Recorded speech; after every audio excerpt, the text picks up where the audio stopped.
Hi, everybody, and welcome to another episode of This is Leadership, your intersection between growth and leadership. And today, folks, I have the honor of welcoming one of my good friends that I've known for many, many years, Mr. Gilles Séguin.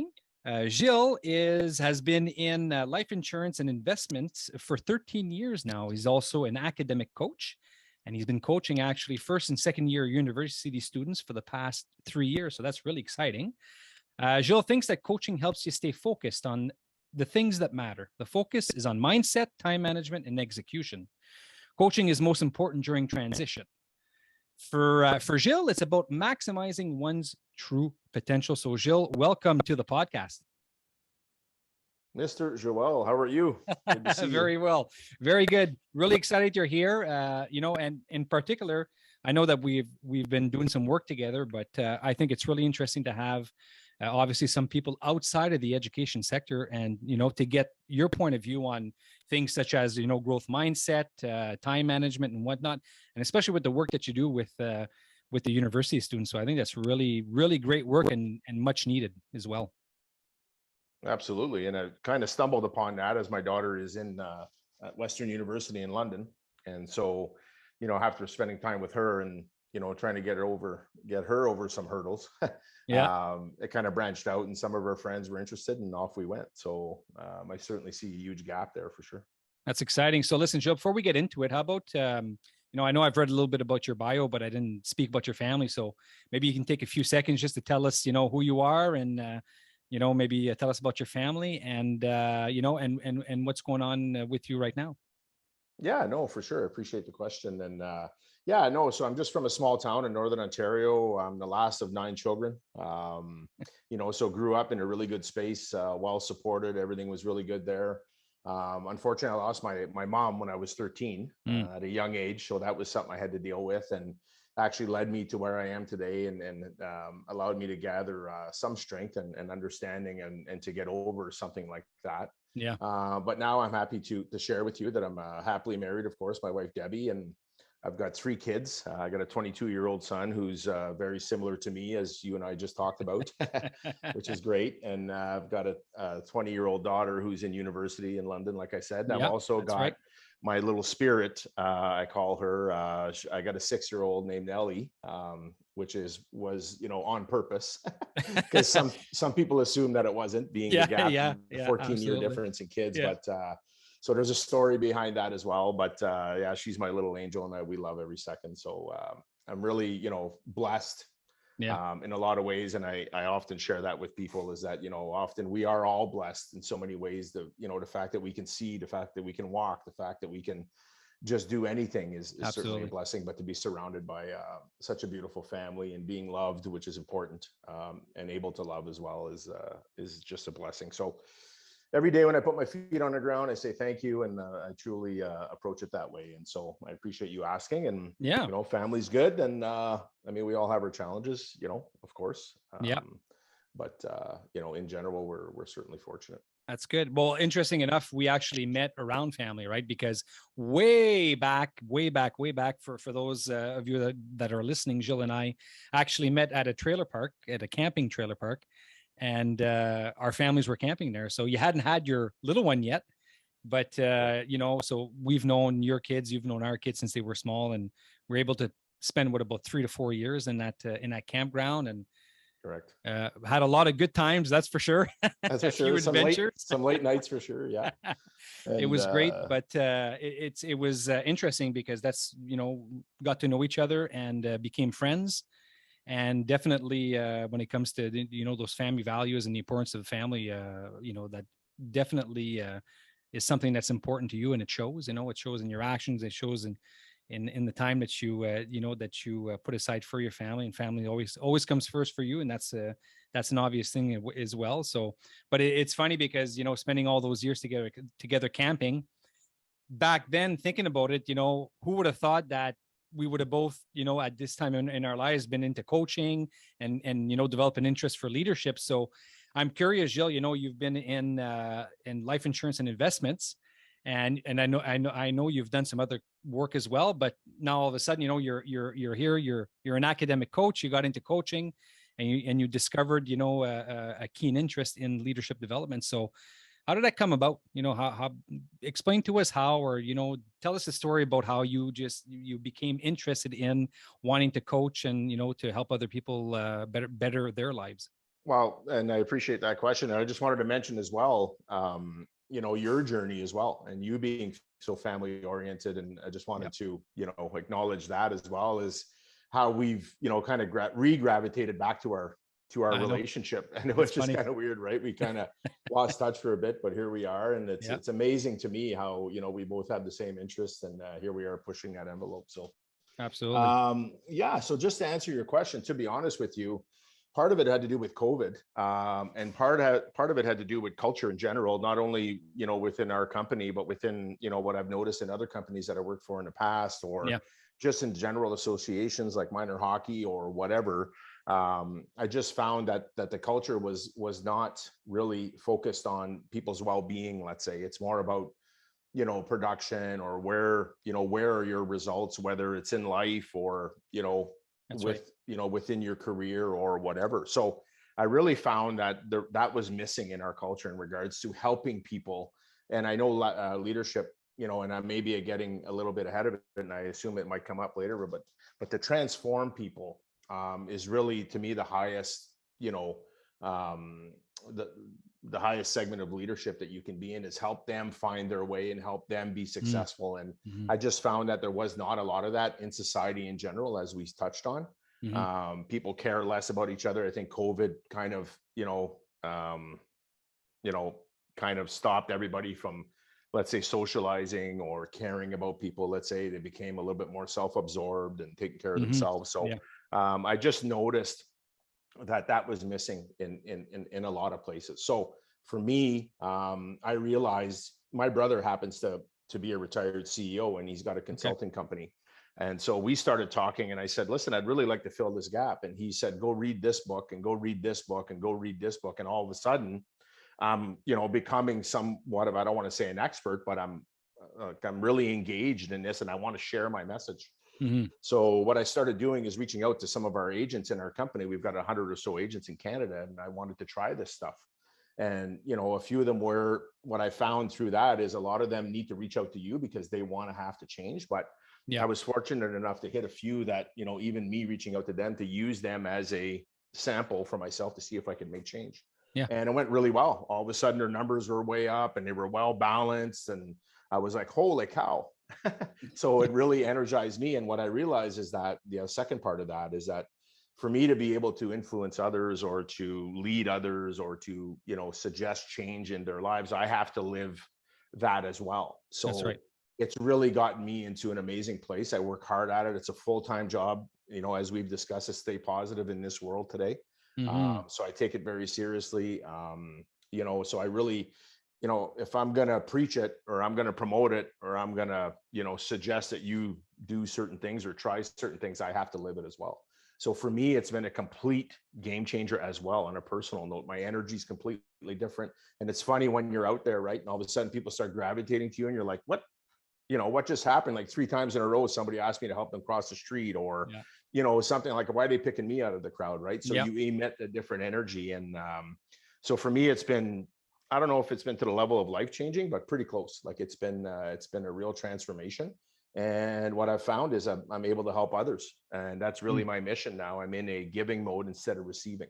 And, just a quick story on that. I love stories. I think they resonate with people. And sorry if I'm going off a little bit. No, it's perfect. Keep going. That's what we want. And so I had 2 bikes for sale. My daughter, like I said, Ellie, she outgrew them. And I had separate ads on Facebook through whatever it is. I can't remember what it's called. But, the marketplace, so, Facebook marketplace. Yeah, marketplace. Thank you. Yeah. So one lady shows up, and she says, how much for the bike? And it was all arranged. It was $40. So she gave me the 40.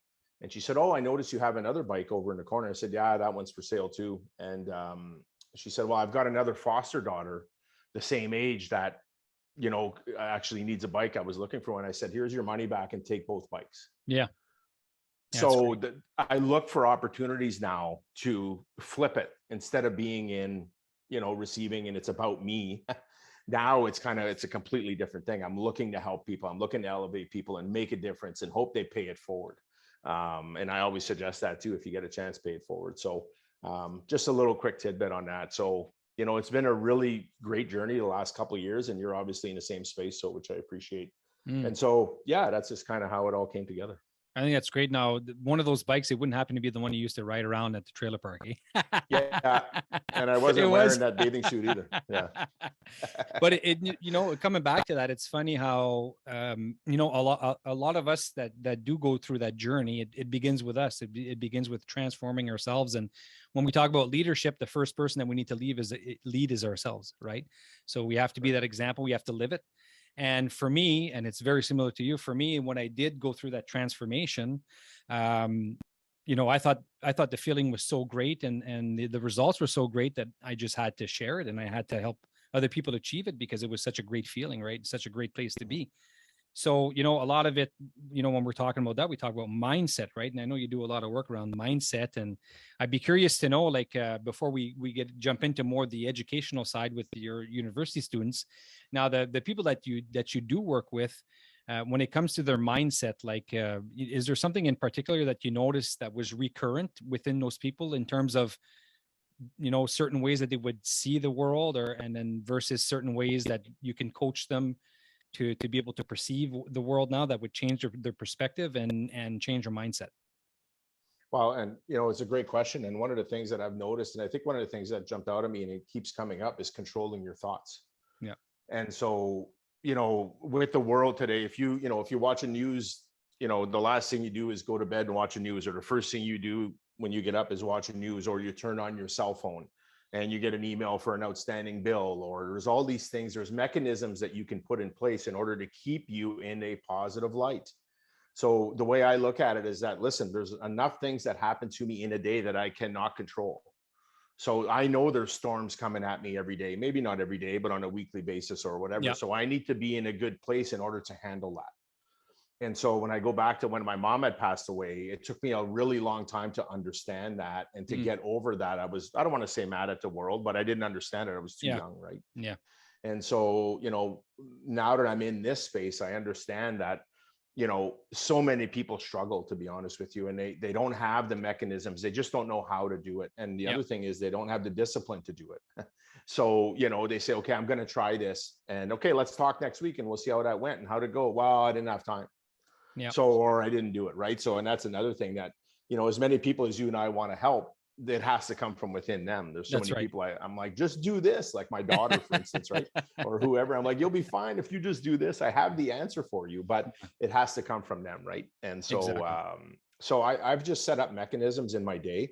Honestly, I didn't write any books about it. Like, it's all taken from other people, like a Steve Harvey video on YouTube, or read a book, or a positive podcast when I go for a walk, or I hug my 6-year-old to steal energy from her. Absolutely. She doesn't even know it at the time, right? So there's mechanisms that I put in place in regards to mindset, to keep myself in a good space in order to help others. And by the way, to get through my day as well.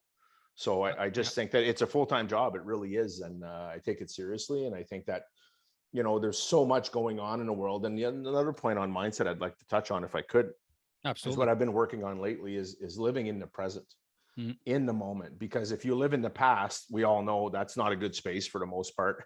You're letting things hold you back, or some experiences that weren't great. And if you're living in the future, often there's worry and there's fear that come into, what am I going to look like then? Do I have enough money for this or whatever? So I've really been working on lately and trying to stay in the moment. So I think that, in that mindset, there's a bunch of things that come into mindset, but that was one of the things that have jumped out at me lately, is really living in the moment and enjoying the moment and not worrying about where I'm going and not worry about where I've been. Just kind of embracing the moment now and enjoying it. Yeah, I find also, and it was the case for me, many years ago, when I started my journey, one of the things that I did realize is that I didn't have the systems in place, right? I didn't have those mechanisms or the systems in place to be able to allow me to not only make the time for my growth, but to be, effective and to maximize my time. So, and that can have a big impact on your mindset. It can have a big impact on your mood, on your family life, on your work life. If you're working hard, but you don't really have a system to be able to control your time, then time's going to control you. And I think Right. that one of the important points that you brought up, working with the people that you do work is, um, you know, is to really reflect on what is in my control. Because if I keep concentrating on what's outside of my control, well, I'm just going to give myself a lot of stress and not be able to do anything about it anyways, right? So it's really to tackle those things that are in our control. And one of those things, like you mentioned, is, how do I receive, what goes on in my life? How am I receive? Like some of it's going to be bad and it's going to be hard to receive, but what do I do with it after? Do I linger? Do I stay in the past? Or do I have the systems in place that are going to, and have I developed my toolkit, that'll allow me to be able to get out of that rut and be able to take a negative, live through it, deal with it, and then just move on and be an even stronger person. So, Right. And I just had that conversation with somebody today in regards to, listen, you can't control, he was upset about something or something he couldn't control. I'm like, you can only control your reaction. that's So right. you can either decide to be bitter and go the other way and not talk to this person or whatever, or rise above and, just move forward. Like, you're on your own journey. So you can't let other people affect your journey.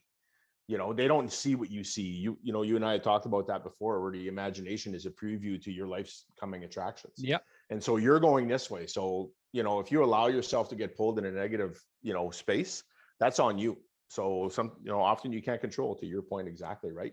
Yeah. And the other thing I just wanted to touch on is I was stunned how many high performing, let's say, executives or salespeople struggle with balance so much. Absolutely. Like, they work, I was saying, I'd start coaching somebody and I'd say, okay, tell me about your day. And you're like, okay, it's 6 a.m. I check my email, then I check this, then I check that. And by the time he was done talking, it was midnight.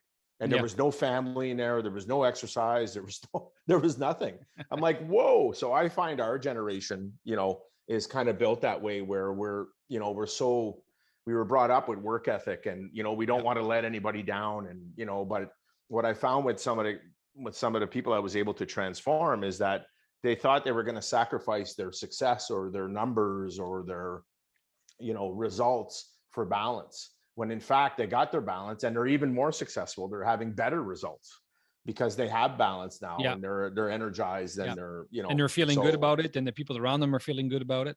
Correct. So, but it's not easy, by the way, and the transformation I went through, I just wanted to touch on, is that it seems easy, but it's not. And so, change is difficult for most. And so it's a long journey, but it certainly is possible. Yeah. And I'm living proof, to be honest with you. And many like yourself or others are living proof as well. Well, absolutely. It's doable, because we've got, everybody's busy. We're all busy. I think that I'm a pretty, the job that I do, my full-time job, plus, my consulting business is, I'm a pretty busy guy, but if I'm able to put the systems in place, and make it work for me, and make it, to a point where, I put aside that family time and I'm able to achieve balance. You're never in perfect balance, but most of the time I'm in a place where, I'm comfortable. I'm not stressed. And I'm able to have that time with my family. So, but when it comes back to work, Gilles, it still exists. There's that culture where, and I talked about this with my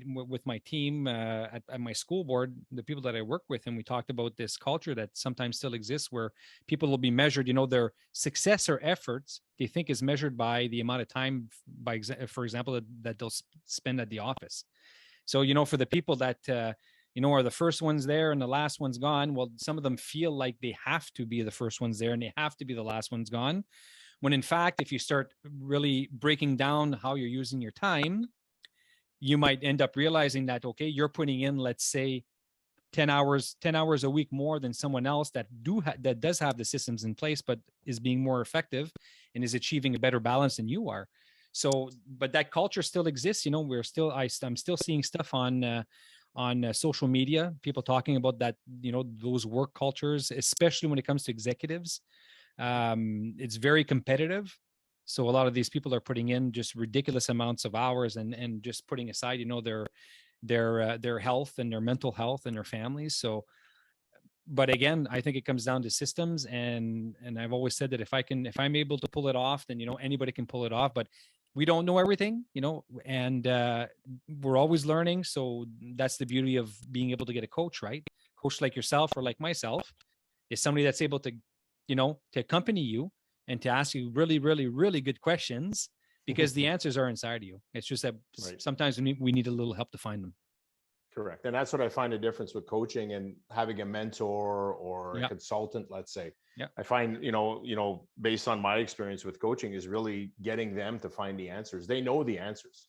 It's just about getting them to, uncover them and really create a roadmap to where they want to go. And so, a mentor is more about sharing his experience and here's how I did it and here's That's what right. you should do, right? Where a coach, I find, is more of just, like you said, kind of a wingman and saying, hey, like, why are you doing it that way? Why don't you try it this way? Or, in my experience or whatever. So the other thing on that, just a few things. And I think one of the things is what I found is if you can find your calling, for me in this conversation right here, I feel like I found my calling.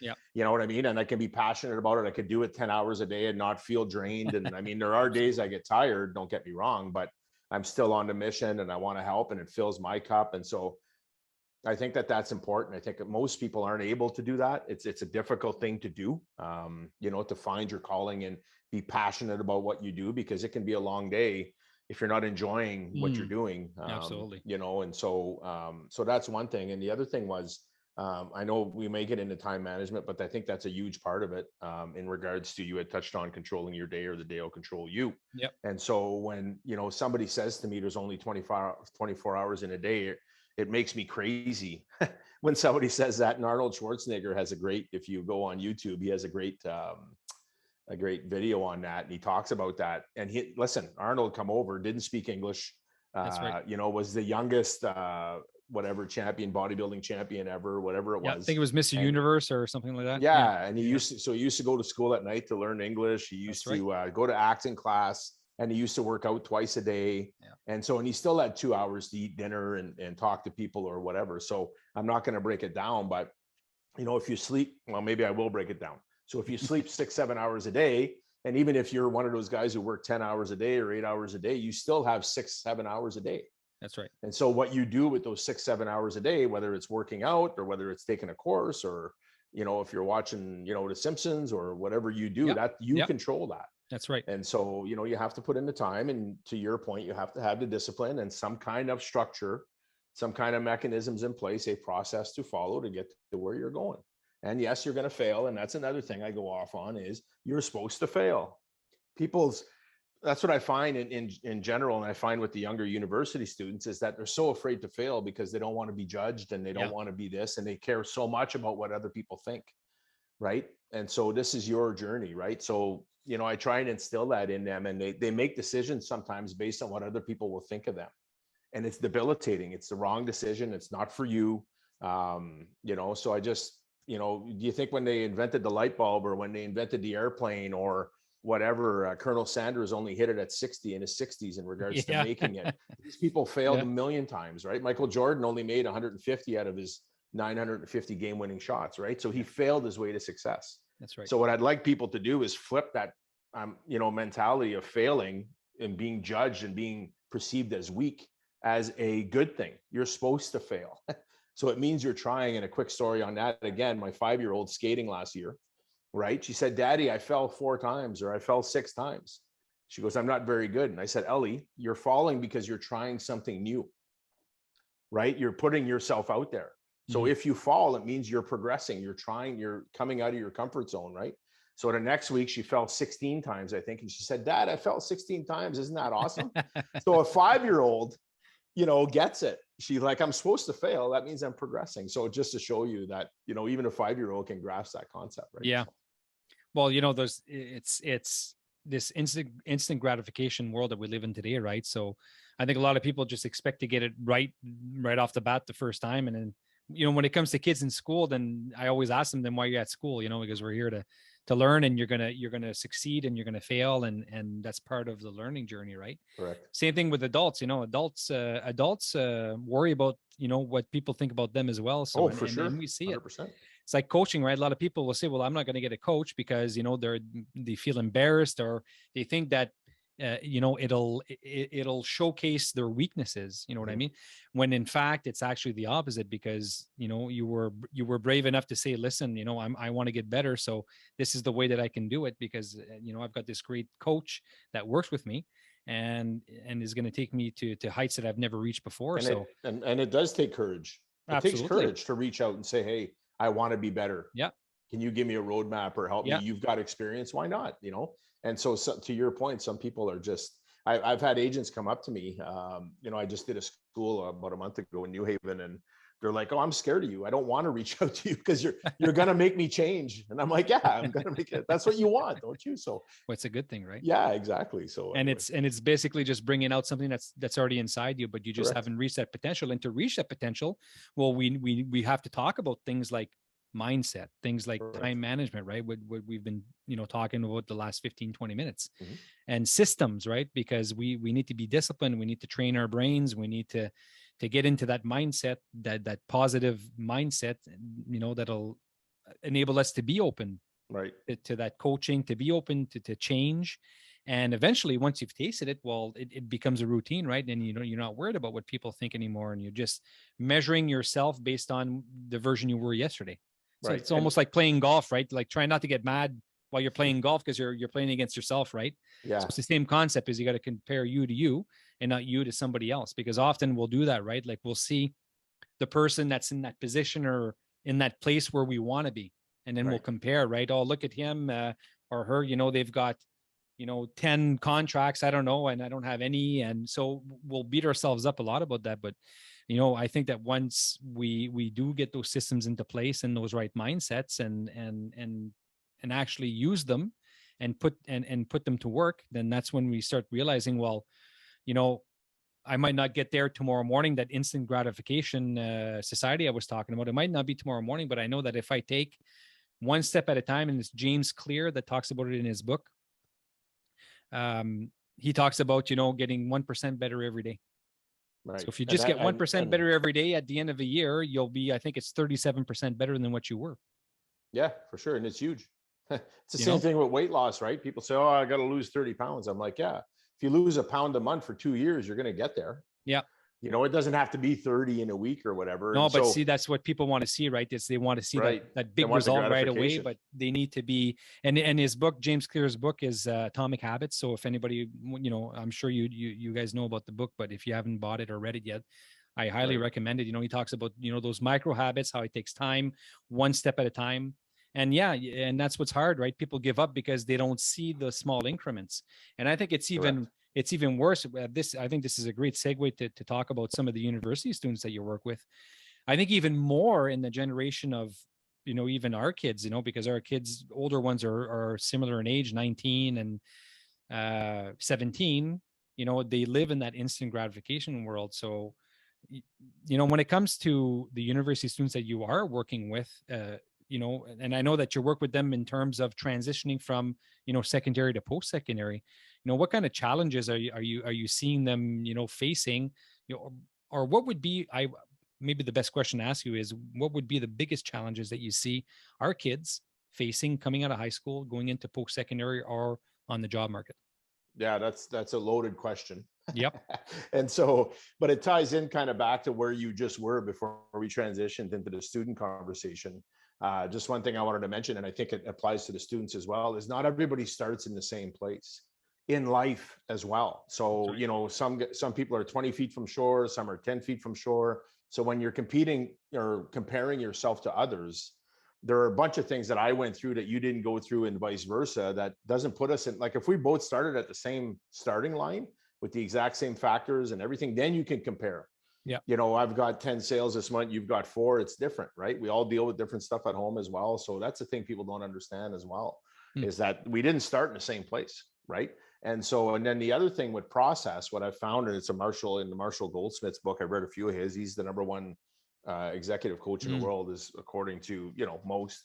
And by the way, he still lives by a lot of these things. But what I got from him is most people are results orientated. Yeah. And what you need to be is process orientated. So you need to focus on your process in order to get to your results. So to your point, exactly, you hit the scale and I've actually put on 2 pounds, right? But I worked hard this week. I did everything I was supposed to do. My process is on. I got to have faith that it's going to come through.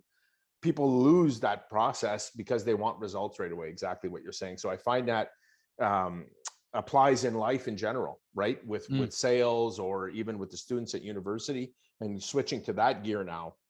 what I found with students in university is, sometimes they're not always, well prepared academically for that next level. That's one of the things that I've found. The other things that I've found is that they're really not well prepared in life.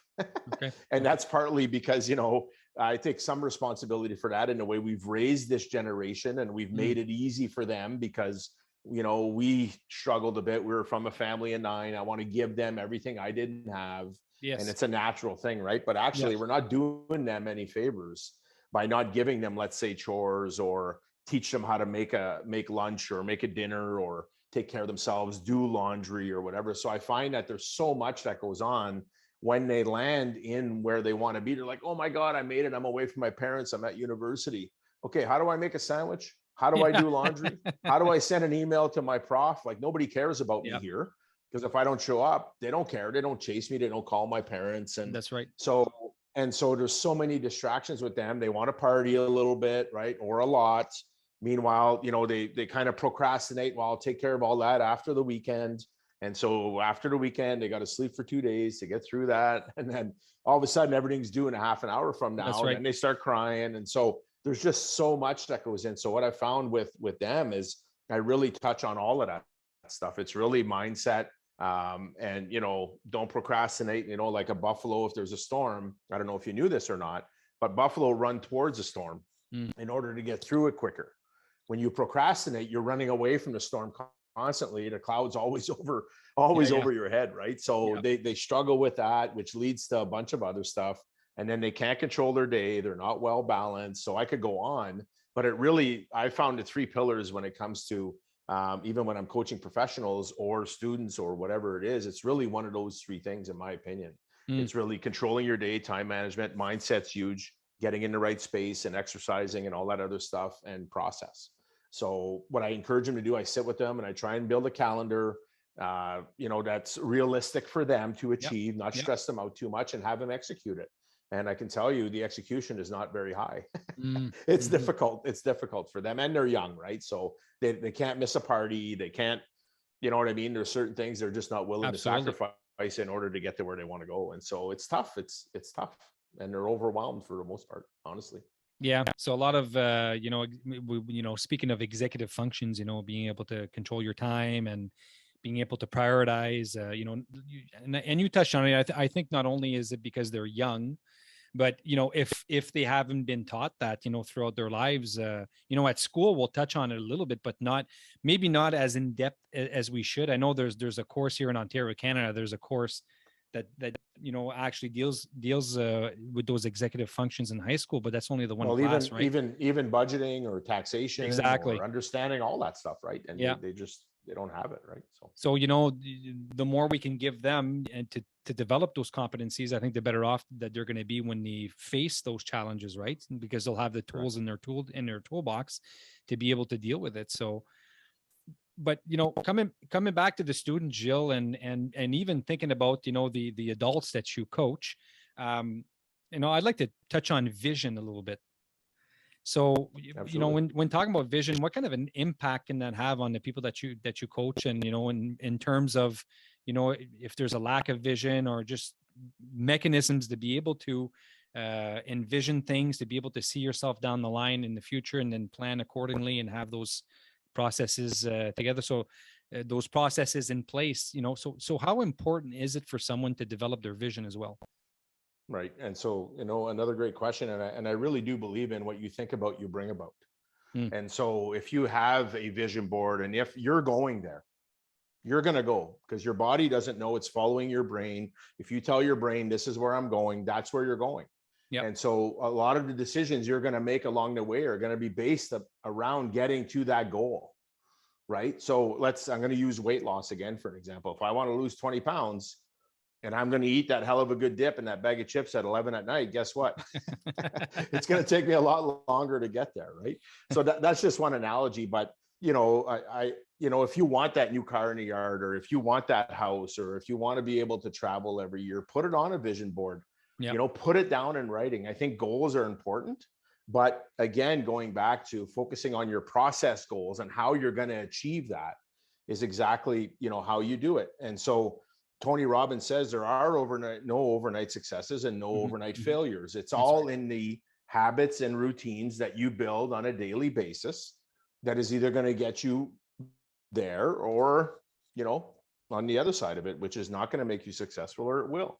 And one of the lines I like, and I always share this one, is choose your hard. Okay. Absolutely. There is no easy path. So if you want to be successful, trust me, like people look at successful people and go, oh, he's lucky. And, it was handed to him. No. That guy most likely didn't have any money at some point. He worked his way up and he made the changes and had the discipline to get there. Right. And so on the other side of it, choose your hard. It's not easy being, let's say, living month to month on, social assistance or whatever. That's not easy either. Yeah. So there is no easy, right? So if you're going to create a vision board, you're not going to create a vision board to work at, a local, I'm not judging anybody, but at a dollar store or whatever. You might as well make a vision for, I'm going to go over here, right? And so you start hanging around with people that are on the same journey, like you and I found each other again. Yeah. So to me, I believe in that energy, and there's a reason why I'm sitting here right now with you. So, if you're going to have vision, think big as well. Don't think you can't do it. Some people say, I can't do that, and there may be some things that they can't do based on the way they were brought up, perhaps, or physical. And that's another thing that I've realized, and sorry, again, I go off, but no problem. Your thoughts and the way you are shaped, you're downloaded a computer program in your first 7-8 years of your life. Okay, good, bad, or ugly, whatever, by your parents. Most of it's good, let's say, but you got ancestors as well. You're not born with a white sheet of paper necessarily. Your brain, you're a little bit crooked because you've got ancestors, you've got family dynamics in there, right? So the thing is that later in life, as you're growing and you're making decisions in life, you're basing it off most of the time off those first 7 or 8 years, what you've seen, how you've been, again, that computer program is the best way I can describe it, downloaded onto you. So in order to achieve different things or get to different places that you want to go, you have to reprogram yourself. Absolutely. Right. To a certain extent. So when I say, we talk about vision and going back to that, in order for you to attain, what you want to attain, and if it's too big, you think you can't make it, trust me, you can do it. There just may be things you need to do, for yourself in order to get there. And it's going to hurt and it's going to cause pain. You know what I mean? It takes, so many days to form a new habit, and it's difficult. Right. You're going to fail, you're going to fail 1,000 times. You got to get back up and keep going. So, that's how I see vision, is that here's where I want to go. I don't really have a time of how, or a roadmap on how I'm going to get there yet, but it's going to come together. Like this coaching thing for me, I didn't really have. I just knew I loved it. It was a calling for me. Right. I was passionate. It was filling my cup. I was helping others. And so here we are now, and it's progressing at a rate where, look, I'm on Inspire Leadership podcast. Like I've made the big time, right? So you're too generous, my friend, too generous. so going back to vision, I think it's important to have something to strive for. And so because it affects your decision-making. So the people who don't have a vision just go in circles. Honestly, they just kind of keep going and, where am I going? I don't know. I hope it works out, where you can take control of it. And you can say, here's where I'm going. Right. Nothing's getting in my way. It may take me a while, but I need somewhere to go. And your brain grabs that and you're going there, whether you want to or not. So, yeah. And it's true. I don't think a lot of us really think about that, really stop to think about, what is it, especially the younger people, and maybe that comes with maturity. I don't know, but I think that maybe would come as well if we presented it to them that way, like, where do you see yourself down the line? What's your objective? So put it down, what's your dream? That's your dream. And then from there, you spoke of the vision board, which is one way that somebody can do it, but that's a great way to start mapping out. Your example was, with coaching, you loved it. So there you go. That's your goal, is you want to become a coach, right? And then you'll have your niche. It could be administrators, it could be executives, whatnot, but you've got your niche, but you want to coach. So there's your end point. You want to be coaching, you want to transform people, right? You want to help them transform. And then from there, it's just to build your roadmap. One of the sayings I like, Joel, and I'm passionate. I don't want to forget my train of thought, is that I was again, doing a presentation for some agents, 20 or so agents about a month ago. And it was funny because as I was standing in front of them, and the part that I was contributing was mindset, process, and time management. Okay. Yep. And so for me, I stopped halfway through at one point. And I said, it's funny when your reality catches up with your vision. And I was actually emotional about it because I saw myself doing that 2 years ago. Absolutely. Yeah. And I stopped to absorb that moment. And it wasn't 100,000 people. It wasn't, like a Tony Robbins type thing, but it was good enough for me to validate that I was like, hey, I just caught up to what I saw. Like, it's actually happening. And when I touched on living in the present, that's kind of what I was referring to, is that really just take time to absorb the moment. So sorry, I didn't mean to. No, that's good. That's the beauty of it, right? Is that we're always learning, and to be able to realize and be in the moment, in those moments of learning, I think is a great reward, right? It's a great feeling, and you realize it, and the people see that you realize it, and the people can feel that. So I think that's great to be able to be in that realization. We Right. might be and to slow down enough to absorb that, right? And you touched on a growth mindset earlier versus goals. One of the things I like to talk about as well is growth mindset versus goals mindset. Yeah. So for me, I'm in a growth mindset all the time. I'm always asking questions. I'm always learning. And so when you're always looking to grow, you're always uncomfortable because you're, and that's another line I like to use, is you have to get comfortable being uncomfortable. Yeah. Because if you're comfortable, you're not growing. And so, I know you don't like reading that book, but go read it, or I know you don't like, doing that 2-mile run, go do it, so you're growing Absolutely. in certain ways. So I really like the growth mindset approach opposed to goals. I think goals are important, and we talked about vision. That's fine. But I think that we're always a work in progress. And I think the moment that you stop doing that, I hear people retiring and they pass away a year later because they have no purpose. They have no more growth. They stop doing all that. Yeah. And so I cringe when I hear that, I'm like, the guy worked so hard and he finally made it to retirement. And then he passes away a year later, and I'm like, it's because he stopped growing. He doesn't have a purpose anymore. Right. So it's funny the way that works. Yeah. Too, so. They haven't had, they haven't taken the opportunity to be able to reflect on, maybe 10 years before retirement, or 5 or 6, to think about, what is it that I want to be doing after when I get there? And because once you get there, it's too late. It's the same thing with opportunity, right? When the opportunity comes knocking at the door, it's too late to get ready. Correct. The opportunity is there. You got to so be ready go. now. Correct. Yeah. But what you're saying, Gilles, is coming back to, the importance of being process oriented. You talked about that a little while ago. Same thing, growth mindset. It's, you got to concentrate on the process, the steps, the journey that I'm taking to get there. That's your goal. And that's might be an end point. It might be like a stop within your journey. But the important thing is, the strategies that we utilize, the habits that we put into place. We talked about great books like Atomic Habits that can help you out with that. I'm actually reading a great book right now. It's called Inside Out by Charlie Unwin, and he's a mental coach, and he coaches athletes, like very high end athletes, Olympic athletes, and just coaching them in a sense, when facing adversity, when facing big pressure, what mechanisms or what strategies can I apply and to make sure that I point, stay in the zone, right? Yeah, I really don't think anybody's above that process. I think that everybody, Marshall Goldsmith, again, I go back to him, he has a coach, and he's the number one coach, like executive coach in the world. Everybody needs a coach. Right? So I think, I think that, I think it shows maturity. I think it shows that you want to improve, and 2 heads are better than 1 or whatever. Absolutely. And listen, I learned from my coachees as well. I pick up stuff from them as well. They don't even know it sometimes. I'm like, oh, that's interesting. And so it's a 2-way street. I always tell them, listen, I'm learning, you're learning, and off we go. Right. So I think that's a great point. And I don't think anybody's above that. Yeah, that's the beauty of walking beside somebody in their journey, right? Versus, like you said, like there's different types of ways to accompany people. There's mentoring, there's coaching. Correct. But the coaching is very, very powerful because you walk beside the person, you live the experiences with them, you question them, and you just help them bring out the best in themselves. So, and it's funny to say that, like I'm like a proud father when I'm like, you did that. Oh my God. I want to hug you through the screen, or, absolutely. Absolutely. Well, listen, Gilles, this has been a great conversation. We went all the way from, coaching executives to coaching students, and we talked mindset. We talked, time management, vision. Listen, Gilles, if the people listening would like to get a hold of you, how can they do that? I got my email here. I can spell it out for you here. So it's gs@manoliaconsulting.ca. So MINEOLA consulting.ca.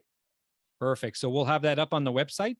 So for people that'd like to get hold of Gilles, We'll have a few show notes on the website. So all you have to do is just point your navigator to inspireleadership.ca. You'll see a section there, podcast, and you go into This is Leadership Podcast, and all that information will be there. If you'd like to send Gilles an email, maybe he can help you out, reach out. And Gilles is a great guy.